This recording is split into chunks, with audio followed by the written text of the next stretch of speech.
சில நிமிடங்களுக்கு முன்னதாகத்தான் திமுக எம்பிக்கள் உள்ளே சென்றிருக்கிறார். RS பாரதி, திருச்சி சிவா மற்றும் செய்தி தொடர்பாளர் TKS இளங்கோவன் ஆகியோர் தமிழக ஆளுநர் வித்யாசாகராவை சந்திப்பதற்காக சற்று முன்னதாகத்தான் அவர்கள் ஆளுநர் மாளிகைக்குள் சென்றிருக்கின்றார்கள். தற்போது உள்ளே சென்றிருக்கிறார்கள். இன்னும் சில நிமிடங்களில் அவர்கள் ஆளுநரை சந்திப்பார்கள். அவர்கள் ஆளுநரை சந்தித்து சில விஷயங்களை அவர்கள் இங்கு பேச இருக்கின்றனர். சற்று இதற்கு முன்னதாகத்தான் 11 மணி அளவில் தமிழ்நாட்டின் முதலமைச்சர் எடப்பாடி பழனிசாமி மற்றும் அமைச்சர்கள் இங்கு வந்துவிட்டு சென்றனர். சில விஷயங்களை ஆளுநரிடம் பேசியிருக்கின்றனர். நேற்று சட்டசபையில் நடந்த சம்பவங்கள் குறித்து விளக்கங்களை கொடுத்து சென்றிருக்கின்றனர். இந்த நிலையில் எதிர்க்கட்சியின் உறுப்பினர்களாக இருக்கக்கூடிய எம்பிக்கள் மற்றும் செய்தி தொடர்பாளர் இங்கு வந்திருக்கிறார்கள். ஆளுநரை சந்திக்கிறார்கள். இந்த சந்திப்பு மிகவும் முக்கியத்துவம் வாய்ந்த ஒரு சந்திப்பாக இருக்கிறது.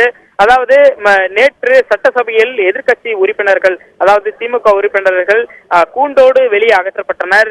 எதிர்க்கட்சி தலைவர் மு க ஸ்டாலின் அவர்களும் வெளியே அகற்றப்பட்டார். அவரது சட்டை கிழிந்தது.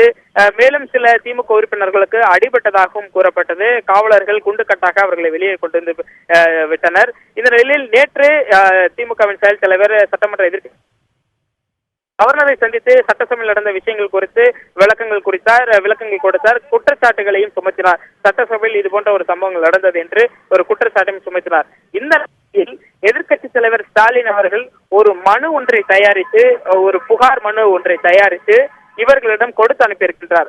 அந்த மனுவை ஆளுநரிடம் வழங்குவதற்காகத்தான் தற்போது இவர்கள் 3 பேரும் வந்திருக்கிறார்கள். எனவே நேற்று சட்டசபையில் நடந்த அமளி எந்த அளவுக்கு நடந்தது, அதில் திமுக உறுப்பினர்கள் எந்த அளவுக்கு பாதிக்கப்பட்டார்கள், அவர்களுக்கு நடந்த அநீதி என்ன, எதிர்க்கட்சி தலைவர் ஸ்டாலின் தாக்கப்பட்டாரா, அவரது சட்டை கிழிந்தது எப்படி, மேலும் அவர்கள் எந்த மாதிரி நடத்தப்பட்டார்கள், அவை மீறல் ஏதும் இருக்கிறதா, அவர்களை வெளியேற்றியதில் ஏதேனும் தவறு இருக்கிறதா, சபாநாயகர் நடந்து கொண்டது சரிதானா தவறா போன்ற விஷயங்கள் எல்லாம் அம்சங்களை எல்லாம் கொண்டதாக இந்த புகார் மனு இருக்கும் என்று எதிர்பார்க்கப்படுகிறது.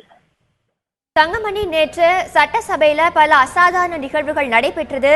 இது குறித்து ஆளுநர் வந்து எம்பிக்கள் இடம் விளக்கம் கேட்க வாய்ப்புகள் இருக்கிறது. நிச்சயமாக அதுக்காகத்தான் இந்த சந்திப்பே நடக்கிறது.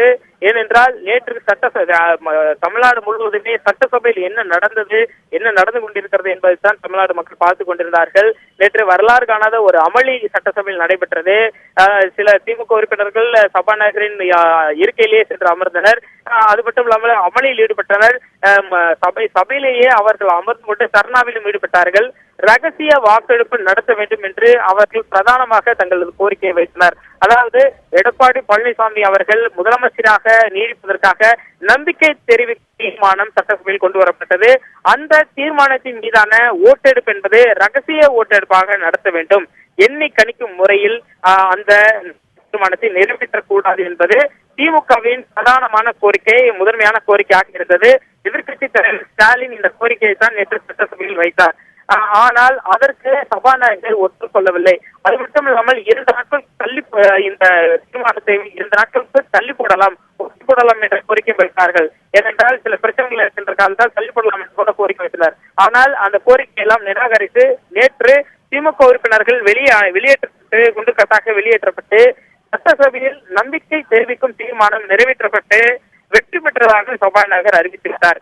இந்த நிலையில்தான் அவர்கள் இங்கு வந்திருக்கிறார். எனவே நேற்று என்ன நடந்தது என்பது குறித்து, எதிர்க்கட்சியின் தரப்பு வாதங்கள் என்ன என்பது குறித்து ஆளுநர் இவர்களிடம் விளக்கங்களை கேட்டு வருகின்றார். அந்த விளக்கங்களை இவர்கள் கொடுத்து கொண்டிருக்கிறார்கள். தற்சமயம் ஆளுநரை திமுக எம்பிக்கள் திருச்சி சிவா மற்றும் RS பாரதி மற்றும் செய்தி தொடர்பாளர் TKS இளங்கோவன் ஆகியோர் தற்சமயம் சந்தித்துக் கொண்டிருக்கிறார்கள் ஆளுநரை. நேற்று நடந்த சம்பவங்கள் மற்றும் அவர்களது கோரிக்கைகள் போன்ற விவகாரங்கள் குறித்துதான் கவர்னரிடம் பேசுவார்கள். முக்கியமாக ரகசிய வாக்கெடுப்பு நடத்தியிருக்க வேண்டும் என்ற வாதத்தை அவர்கள் மிக முக்கியமாக வைப்பார்கள்.